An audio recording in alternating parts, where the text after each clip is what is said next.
Atenção! Começa agora uma teleaula de Biologia do Ensino Médio. Você vai assistir a teleaula de número 33. Bons estudos!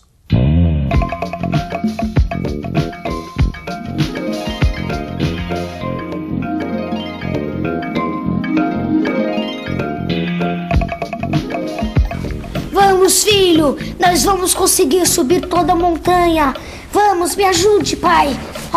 Agora vamos! Pronto! Ô, mãe! Por que eu não sou igual ao papai? Como assim? Eu não sou filho dele? Então, eu deveria ser igualzinho a ele. Como esses dois bonecos. O pai e o filho. Não é bem assim, Dudu. Mas você já imaginou como seria se todas as pessoas fossem idênticas ao pai? Com a mesma cara? Você não saberia se eu sou o Dudu ou o Renato. É claro que essa é só uma brincadeira do Dudu. Imagina só, se indivíduos da mesma espécie fossem idênticos, eles teriam uma série de problemas, como você já viu em outra teleaula. Mas como será que as espécies garantem a passagem dos seus genes de uma geração para outra, mantendo uma certa variabilidade? Para responder a essa e a outras perguntas, na teleaula de hoje você vai ver que os seres vivos se reproduzem de forma assexuada ou sexuada. E vai ver que no caso da reprodução sexuada, o encontro dos gametas feminino e masculino pode ser através da fecundação interna ou externa.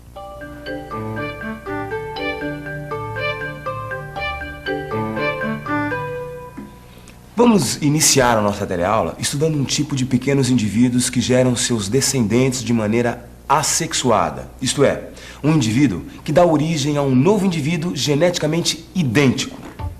Como você pode observar, na reprodução deste protozoário, o núcleo se duplica gerando um novo conjunto de genes, igual ao que já existia.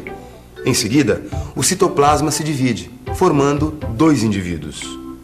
Ou seja, a reprodução assexuada acontece como um processo de divisão celular e é um tipo de reprodução muito comum em organismos unicelulares, que são os organismos constituídos por uma única célula.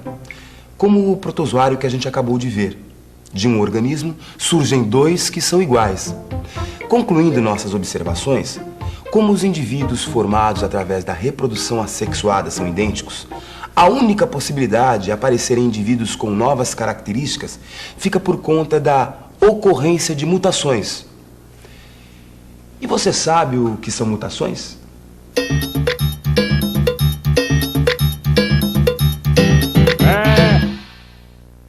Mutações são alterações no material genético que ocorrem com pouca frequência. Como resultado, proteínas sintetizadas pelos organismos passam a ser diferentes, conferindo, por sua vez, características diferentes aos indivíduos. Mãe, como é que eu não sou igual ao papai? Dudu, em primeiro lugar, porque além do papai, você é meu filhinho também. E eu não sou igual a você também, né, mãe?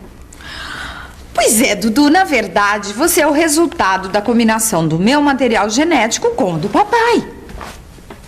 Combinação do material genético da mamãe e do papai? Ô, mãe, me explica melhor esse negócio de material genético. É isso mesmo, Dudu. O resultado da combinação do material genético de dois indivíduos forma um outro. A maioria dos animais, ao contrário do que acontece na reprodução assexuada, se reproduz através da reprodução sexuada.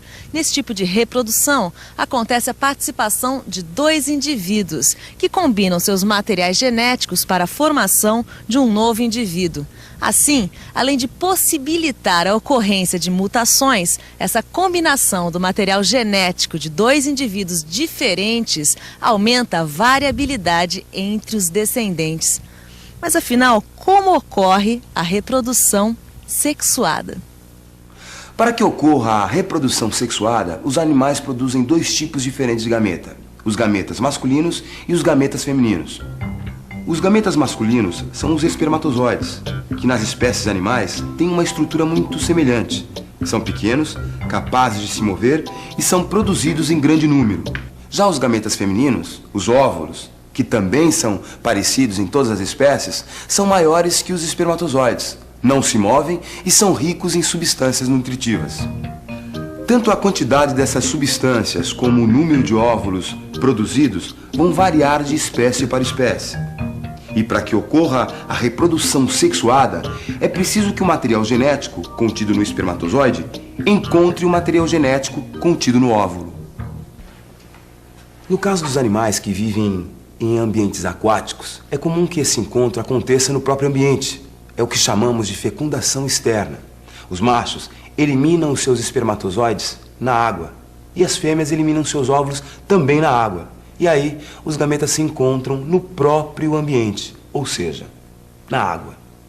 É claro que nem todos os ambientes aquáticos são tão pequenos quanto um aquário. Por isso, muitas espécies aquáticas possuem mecanismos que aumentam a probabilidade de encontro dos gametas. Afinal, muitos espermatozoides e muitos óvulos acabam se perdendo na imensidão do mar, em vários rios e lagos. Alguns invertebrados marinhos, por exemplo como a estrela do mar, sincronizam a liberação do óvulo e do espermatozoide. Isto é, os óvulos e os espermatozoides são liberados ao mesmo tempo, aumentando assim a possibilidade do encontro desses gametas. O que possibilita essa sincronia são algumas substâncias químicas produzidas pelos próprios animais, que estimulam a liberação dos gametas desses indivíduos que entram em contato com essas substâncias. Outros estímulos para essa sincronia podem ser as fases da lua, as marés, as mudanças de temperatura e ainda a liberação dos próprios gametas por um indivíduo. É claro que o encontro dos gametas depende mesmo do acaso e muitas vezes isso não acontece e os gametas se perdem e acabam morrendo. Por isso, as espécies que se reproduzem através da fecundação externa produzem uma grande quantidade de gametas femininos e gametas masculinos, aumentando assim a possibilidade de união entre um óvulo e um espermatozoide. Outras espécies de peixes constroem seus ninhos e no período nupcial até mudam de cor, atraindo assim as fêmeas. Esse mecanismo de fazer a corte, ou melhor, em que machos e fêmeas apresentam comportamentos característicos que antecedem e preparam a liberação dos gametas, é comum em muitos tipos de peixes, como o esganagato, por exemplo, um pequeno peixe que migra do mar para os rios de água doce. E a gente, mãe? Onde que acontece o encontro do espermatozoide com o óvulo? É dentro do corpo da fêmea, como na maioria dos animais, Dudu. Dentro do corpo da fêmea? Através de uma fecundação interna. Na maioria dos animais que vivem em ambientes terrestres, assim como os que vivem em ambientes aquáticos, o encontro de gametas acontece através da fecundação interna, ou seja, o espermatozoide é colocado dentro do corpo da fêmea, aumentando assim a chance de união entre os gametas masculino e feminino. Apesar de ser realizada por diferentes espécies de animais aquáticos e terrestres, a fecundação interna é praticamente uma regra entre os animais que vivem na Terra, já que os espermatozoides sempre dependem de um meio líquido para se locomover. E no caso dos animais que realizam fecundação interna, esse líquido é produzido pelo próprio corpo. A maioria dos animais possuem órgãos próprios para a cópula, que torna possível a fecundação interna.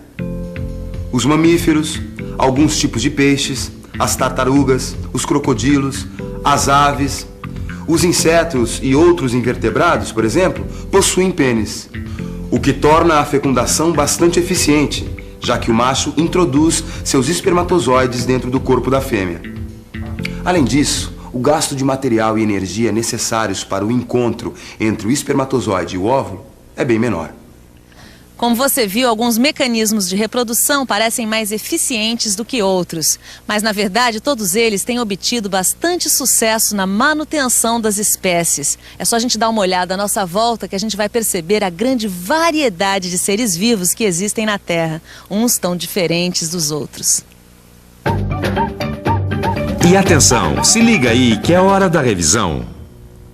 Na teleaula de hoje, você viu que os seres vivos se reproduzem de forma assexuada ou sexuada.